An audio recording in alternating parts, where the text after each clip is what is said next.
마가복음 8장입니다. 신약성경 마가복음 8장 1절에서 10절까지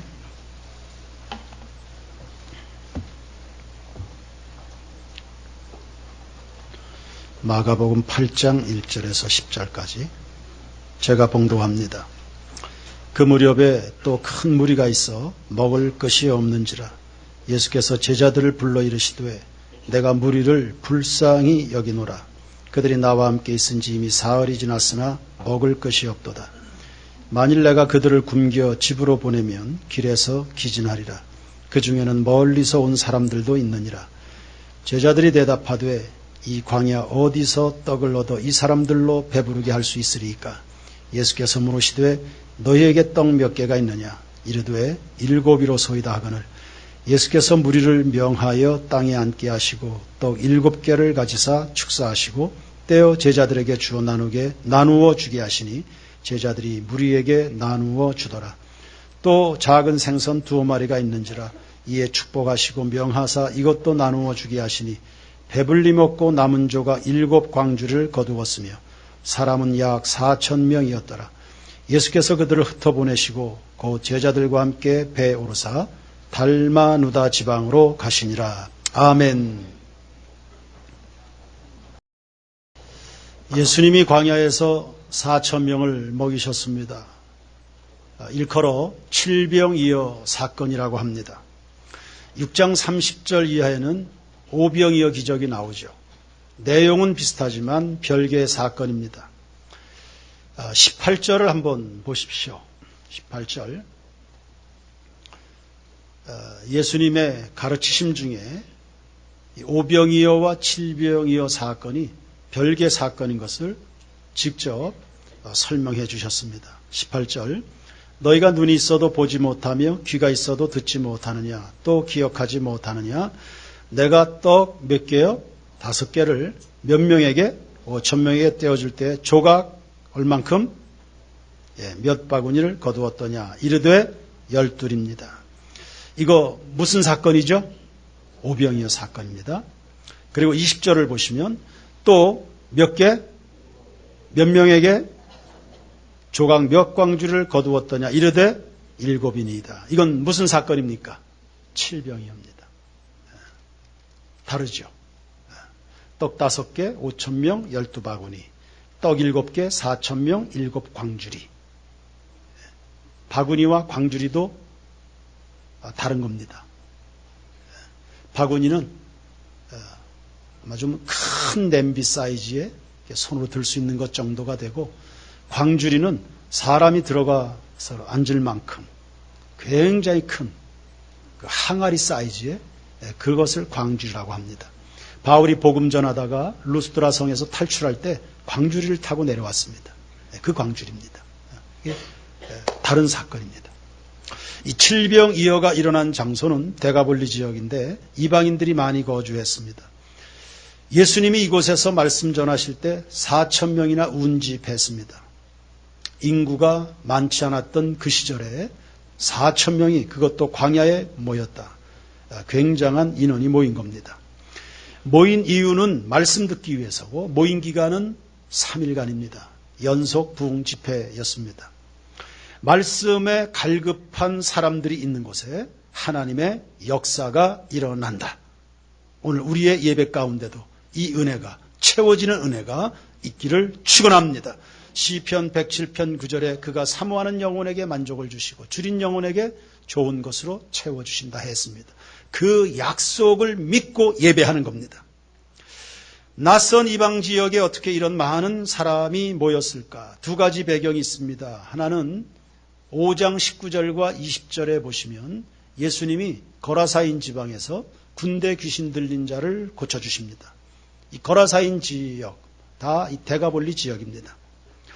이 사람을 고쳐주시고는 말씀하십니다. 집으로 돌아가서 너에게 일어난 것과 내가 너를 불쌍히 여긴 것에 대해서 네 가족에게 알려라.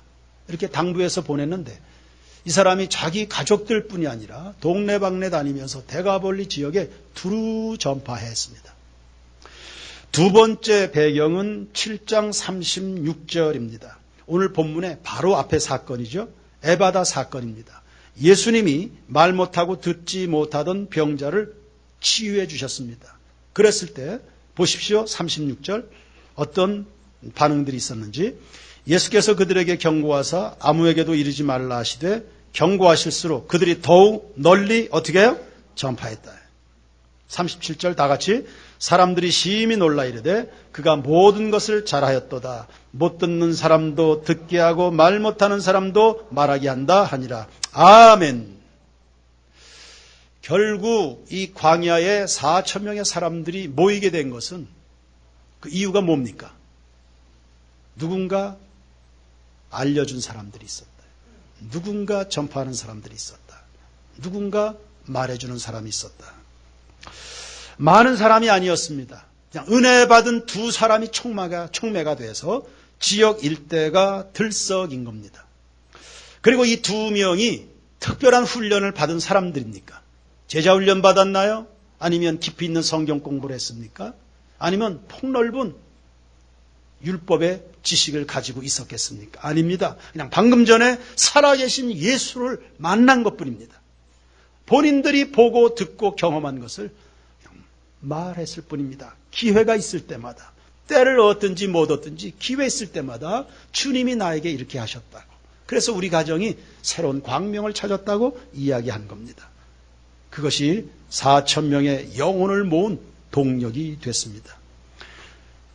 전도, 하나님의 나라 확장, 복음 증거, 선교, 특별한 방법이 있는 거 아닙니다.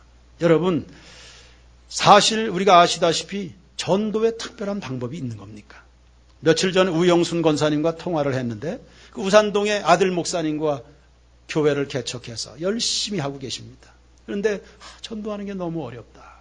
목사님 방법 좀 알려주세요. 그러나 무슨 방법이 있습니까? 방법이 있다면 은혜 받은 사람들이 침묵하지 않는 겁니다. 주님을 아는 사람들이 입 다물고 있는 거 아닙니다. 주님을 알게 된 그거, 주님이 나를 사랑해 주신 그것에 대해서 그냥 이야기하는 겁니다. 전하는 사람이 없는데 어떻게 듣겠느냐? 듣는 게 없는데 어떻게 믿겠느냐? 아름답도다. 좋은 소식을 전하는 자들의 발휘함과 같으니라 했습니다. 사람은 늘 방법 무슨 방법 없나? 아니요. 하나님은 사람을 찾으시는 거예요. 그 사람은 말하는 사람입니다. 시편 34편 2절에 내 영혼이 여호와를 자랑하리니 곤고한 자들이 이를 듣고 기뻐하리로다. 말을 해줘야 알지. 부부간에도 말을 해줘야 알지. 아이들도 학교 나가서 어려움 당하는 거, 힘들게 공부하는 거 말해줘야 알지. 어떻게 알아? 부모라고 다 아는가? 말을 해줘야 알죠. 주님이 나를 사랑해 주신 그거 입을 열어 자랑하는 그 순간에, 여러분의 입에서 떠나는 그 순간에 성령이 역사하신다는 사실 기억하시길 바랍니다. 존 버니언 청교도 신학자입니다. 철로 역정을 지은 사람인데 청년 시절까지 참 무의미한 시간을 보냈던 청년입니다. 어느 날도 햇살 따사로운 그런 날이었습니다. 양지 바른 곳에서 멍 때리고 있었습니다. 그때 옆에서 노인 선어분들이 대화를 나누고 있었는데 예수님 이야기를 한 겁니다. 나 이렇게 은혜 받았다. 나 어제 말씀 읽다가 이런 깨달음이 있었다. 기도했는데 하나님이 이렇게 응답해 주셨다. 이 노인 선어분들이 앉아서 주거니 받거니 은혜의 이야기를 한 것입니다. 옆에서 멍하고 있다가 그 이야기가 들리면서 존 버니언의 마음에 감동이 온 겁니다. 그의 신앙 인생의 새로운 출발이 시작되는 그 순간이었습니다. 여러분, 우리는 하나님의 유별난 은혜가 필요한 거 아닙니다. 유별난 어떤 능력을 좇아서 이것저것 헤매고 다니는 사람들 많은데 여러분, 주님은 여러분 충분히 사랑해 주셨는 줄로 믿으시길 바랍니다. 우리는 예외 없이 나름대로의 하나님께 사랑받은 경험을 다 가지고 있습니다. 그거면 충분합니다. 말하시기 바랍니다. 우리 주변엔 곤고한 사람들이 어찌 그리 많은지요. 언젠가는 교회 한 집사님과 아침에 식당에서 식사를 했습니다. 음식이 나왔습니다. 식사 기도를 했습니다. 하나님 아버지, 우리 앞에 앉은 아무개 집사 늘 기억해 주시고 하나님 복을 주시고 가정 평안하게 하시고 하고 있는 사업에 형통함을 주시옵소서. 그리고 오늘 우리가 앉아있는 이 식당에도 하나님 은혜 주셔서 영업이 잘 되게 해주세요. 참 성의 있게 기도했습니다. 식사를 다 마치고 식당에서 나오는데 그 식당 주인이 목사님이십니까? 예, 그렇습니다. 저는 암 환자입니다. 저 교회 다니고 싶습니다. 새벽 기도는 몇 시입니까?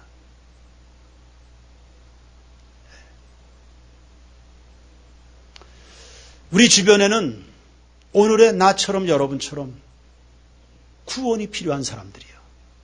건너와서 우리를 도와달라고 누군가 들려주는 그 예수 이야기, 그거 들어야 될 사람들, 그거 기다리고 있는 사람들이 주변에는 상당히 많이 있는 겁니다. 여러분 침묵하지 않게 되길 바랍니다. 은혜가 흐르게 해주시기를 바랍니다. 하나님이 여러분에게 은혜 주신 그 사건들, 그거 있기에 오늘 이 자리에 앉아있는 사람들이죠. 여러분 속에 예수가 계시나요? 여러분 예수를 믿으십니까? 우리에게 존귀와 찬양과 영광을 받으시기 합당한 그분이신 것을 고백할 수 있겠습니까? 그러면 그 받은 은혜를 매몰시키지 마시고 농번기에 물꼬를 터주듯이 남북의 두 정상이 만나서 용단을 내려서 용기 있게 그들이 저질러 놓은 그 일들을 수습해야 되니까 만나서 평화와 통일의 물꼬를 열어주듯이 우리는 복음의 물꼬를 열어서 온 세계로 예수 안에 하나 되도록 예수의 진정한 하나님 나라의 평화가 온 땅에 흘러넘치도록 구원의 물꼬, 영원한 생명의 물꼬를 열어가는 여러분들 모두가 되길 주의 이름으로 축원합니다.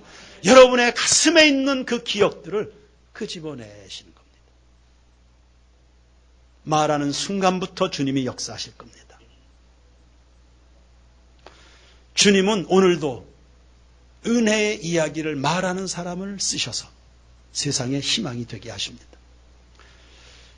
한 자매가 그런 이야기를 들려줬습니다. 똑같이 두 사람을 자기가 이렇게 가깝게 지내는데 이 사람을 만나면 그렇게 은혜가 된대요. 이 사람과 대화하면 자, 은혜스러운 이야기, 주님께 사랑받은 이야기 이런 걸 하니까 만나면 아주 가슴이 따뜻하고 좋다는 거예요. 이쪽 사람을 만나면 피곤하대요. 똑같이 가깝게 지내는 사람인데 이 사람을 만나면 그저 이런저런 이야기하기는 이렇게 피곤하다.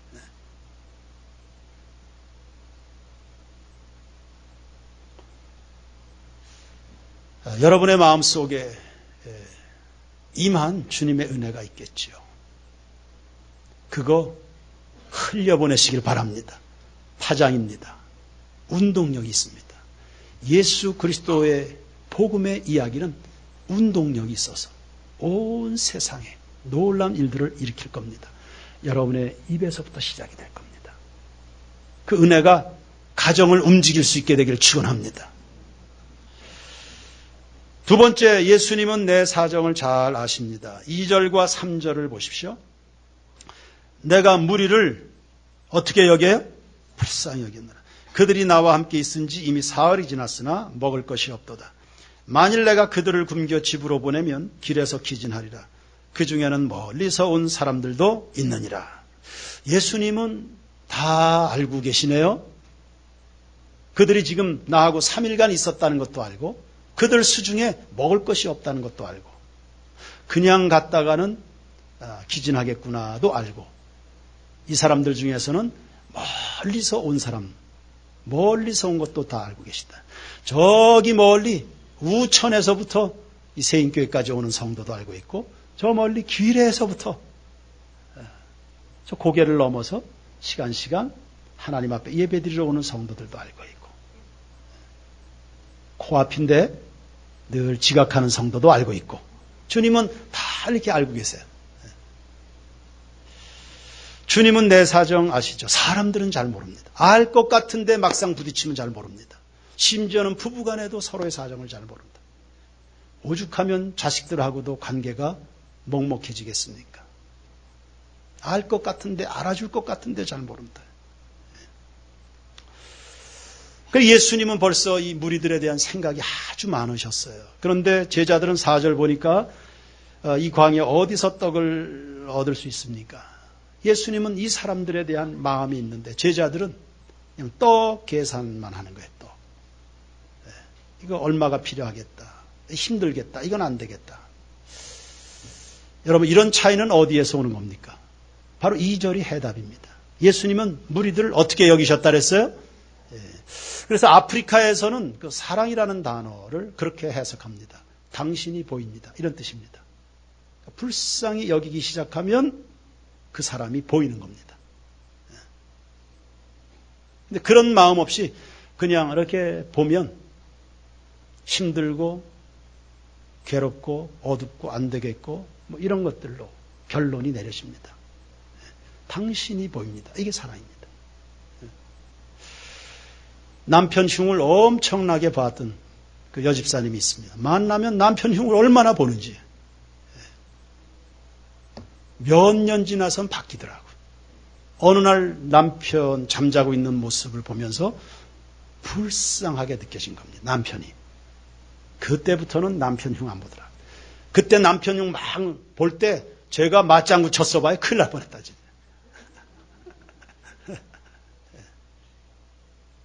예, 불쌍하기 시작하면 이제 들여다 보이는 거예요. 사람이 보입니다. 그게 그리스도인들의 힘이죠. 지금은 목사님이 됐지만 그때 당시는 집사였는데 우리 윤정수 집사님이요. 금요기도회 때 이 앞자리에 나와서 이제 기도하고 있었습니다.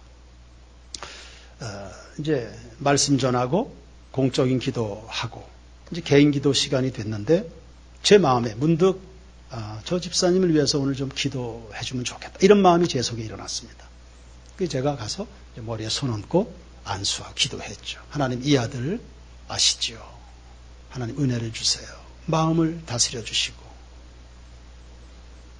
이 아들이 교회에서도 가정에서도 직장에서도 늘 평안하고 형통케 해주세요. 제가 이제 축복 기도를 했습니다. 했더니 집사님이 우는 거예요. 전 잘 몰랐는데 그 주간에 진급 심사에서 탈락이 된 거예요. 굉장히 기대했던 진급이었습니다. 윤정수 집사님이 나름 로비력이 있거든요. 그 집사님이 그 회사에 줄을 참 잘 섰어요. 그래서 그 서울 본사에 그 인사를 이렇게 영향을 미칠 수 있는 그 상관이 있었습니다. 이 상급자가 윤 계장 걱정하지 말라고, 요번에 자네는 반드시 진급할 거니 아무 걱정하지 말라고 그렇게 아주 큰 소리를 막 쳤는데 떨어진 거예요. 그러니 아주 낙심한 마음에 와서 그날 기도하고 있었던 겁니다. 저는 뭐 새카맣게 몰랐죠. 앞뒤 사정 모르고 그냥 제 마음에 감동이 있어서 이제 기도해 줬는데 하나님이 저를 통해서 대신 그를 위로해 주신 것이죠. 물론 그 다음번 진급에서는 이제 진급이 됐습니다. 심사 진급돼서 지금 이제 세종시에 가 있습니다. 하나님은 우리의 사정을 참 잘 아세요. 제가 목회적으로 고민을 하고 있을 때마다 김현우 전사님이 꼭 이렇게 위로해 주는 말이 있습니다. 그게 뭐냐면, 목사님, 하나님께서 우리 세인교회 사정을 다 아시는데요. 하나님께서 우리 세인교회의 형편과 처지 다 알고 계시는데요. 할렐루야. 이 한마디가 얼마나 위로가 됩니까? 하나님이 세인교회 사정을 다 아시는데요. 하나님은 세인교회 사정뿐이겠습니까? 남북한의 사정도 다 알고 계신 줄로 믿습니다. 지나간 70여 년 동안 나라와 민족을 위해서 새벽마다 산골짜기에서 한국교회 성도들이 기도하고 북한의 지하교회 성도들이 기도하고 주님이 그거 다 듣고 계셨는 줄로 믿습니다.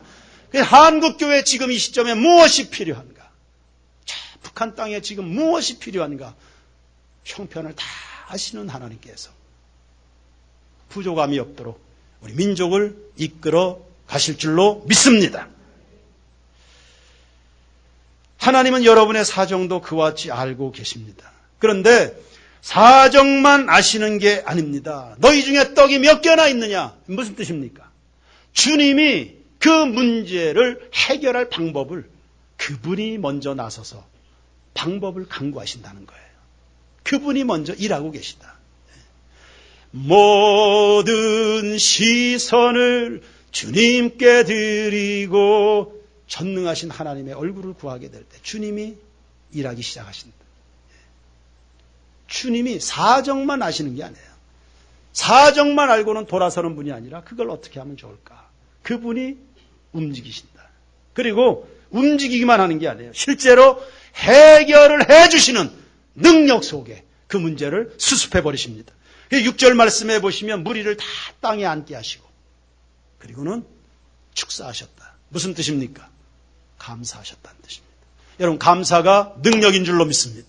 여러분의 삶에 주의 살아계신 기적을 보길 원하는 성도들, 오늘 감사하시길 바랍니다.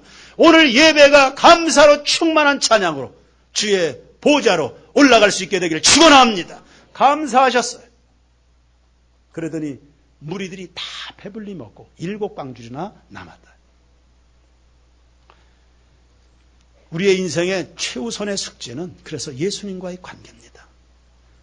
제자들이 12명이 있었지만 보탬되지 않아요. 자기들이 4,000명이 모여 있지만 한 끼 식사를 해결할 수 있는 방법이 없습니다. 그런데 예수님에게서 방법이 나온 겁니다. 우리 가정에, 세인교회에, 이 나라 이 민족에 절대 희망, 언제나 예수 그리스도이신 줄로 믿습니다. 예수가 여러분 삶의 중심에 계시면 다 있는 겁니다. 할렐루야! 그래서 우리의 삶에 늘 예수님과의 관계가 건강해야 됩니다. 요한복음 15장 4절 이하의 말씀에 보니까 내 안에 거하라. 나도 너희 안에 거하리라. 가지가 포도나무에 붙어 있지 아니하면 스스로 열매를 맺을 수 없음같이 너희도 내 안에 있지 아니하면 그러하리라.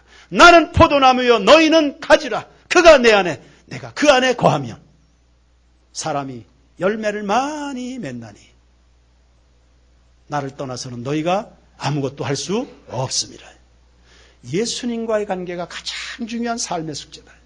그런데 예수님과의 관계가 좋아야 되지만 이 관계를 회방하는 것들 많지요. 주님과의 관계 건강한 거 이거 해치는 원수들이 늘 있습니다. 첫째는 죄예요. 그 죄가 우리 마음속에 의심을 발생시킵니다. 그 의심은 열심으로 나옵니다. 염려로 나옵니다. 염려가 자라나면 낙심과 절망으로 오는 겁니다. 마태복음 6장 31절 이하의 말씀을 보니 그러므로 무엇을 먹을까 무엇을 마실까 입을까 염려하지 말아라. 이것은 다 이방인들이 구하는 것이다. 너희 하늘 아버지께서 이 모든 것이 너희에게 있어야 할 줄을 아시느니라. 그런즉 너희는 먼저 그의 나라와 그의 의를 구하라. 그리하면 이 모든 것을 너희에게 할렐루야 더하여 주시는데 모자라는 게 어디 있습니까? 더하여 주시는데. 그러니 성도 여러분 믿음의 우선순위를 분명히 하기를 바랍니다. 무리들이 언제 우리 없어요 아쉬운 소리를 예수님께 한 겁니까? 아니요. 아쉬운 소리를 예수님께 한 적이 없습니다. 주님이 아셨습니다. 그들의 필요를 아셨습니다. 그리고 그분이 행하셨습니다. 그러니 성도 여러분 이방인처럼 염려로 살지 말고 기도와 감사와 찬송으로 살아가기를 축원합니다. 불신앙은 버리고 하나님을 신뢰하여 언제든지 마음의 평안을 누리시길 바랍니다. 항상 기뻐하라. 쉬지 말고 기도하라. 범사에 감사하라. 이런 너희를 향하신 하나님의 뜻이라 했습니다. 오늘 이 예배를 드리는 마음속에 평안이 없다면 주님과의 관계에 문제가 생겼습니다. 주님이 계시면 평강입니다. 주님이 없으면 불안함입니다.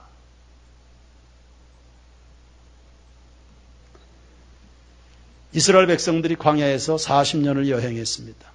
그들은 모세의 인도 따라 하나님 말씀하신 가나안을 향해서 순종해서 가기만 하면 되는 거거든요. 공급은 하나님이 하셨습니다. 내 백성이 배가 고프겠네. 먹을 걸 주시고 우리 백성들이 목마를 때가 됐다. 그 생수를 예비하시고 우리 백성들이 오래 걸었으니 얼마나 피곤할까? 어디서 쉬게 할까? 그래서 신명기 1장 33절 보니까 여호와께서 그 백성들을 앞서 행하사 장막 칠 곳을 찾으셨다 했습니다. 여러분의 사정을 알고 계시는 그 하나님은 여호와 이레의 하나님이신 것 믿습니다.